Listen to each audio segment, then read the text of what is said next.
en 4 dates. 31 mars 2004, c'est l'accident, l'amputation. Comment on fait pour surmonter cette épreuve quand on a 15 ans? Eh bien, on surmonte une telle épreuve tout simplement en étant bien entouré. Je pense que moi, ça a été le facteur déterminant, c'est d'avoir à la fois ma famille, mes parents, ma sœur, mais aussi mes amis, la famille des pompiers qui était présente et qui m'a très rapidement fait comprendre que finalement, la vie, elle continuait, que la vie, elle allait juste être différente. Et donc, on s'est accroché à de nouvelles perspectives. Et tout de suite, le sport est apparu comme un moteur et comme un facteur de reconstruction et de prise de conscience de soi. Septembre 2008, les 2 premières médailles à Pékin. Effectivement, c'était en 2008, les premiers Jeux. C'est pas ma plus grande réussite, mais ça a été un événement très très formateur pour moi. J'ai beaucoup appris de ces Jeux-là.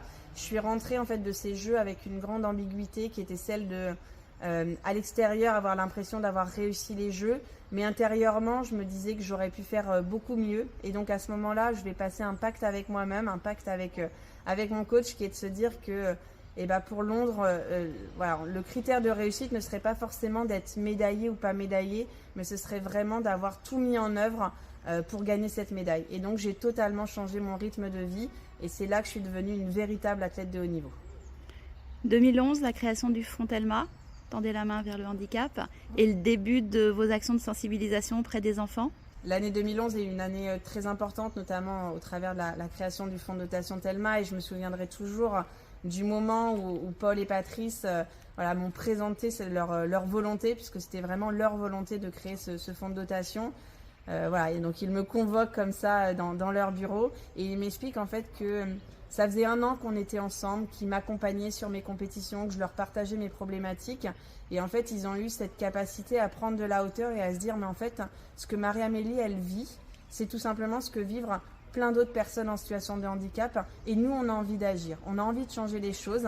Et donc, ils m'ont présenté leur projet. Et moi, le seul conseil que je leur ai apporté, c'est de se dire, agissons déjà sur notre territoire, agissons déjà sur le Loir-et-Cher avant de voir plus grand parce qu'il y a déjà suffisamment de besoins et de nécessités d'accompagnement auprès du local.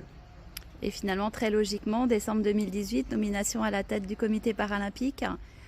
Quels sont vos objectifs personnels ? Alors quand moi je prends la présidence du comité paralympique en 2018, et c'est toujours, je pense, mon credo actuel, mon rêve, mon ambition, c'est de faire en sorte que demain, tous les enfants en situation de handicap puissent s'épanouir par le sport comme moi j'ai eu l'occasion de le faire. Mais ça va nécessiter effectivement un changement profond de notre système, ça va nécessiter que l'accès au sport il devienne une évidence dans le parcours de vie et pas quelque chose de secondaire, pas quelque chose de compliqué, pas quelque chose sur lequel on va se heurter à de nombreux freins, ce qui est encore malheureusement la situation actuelle.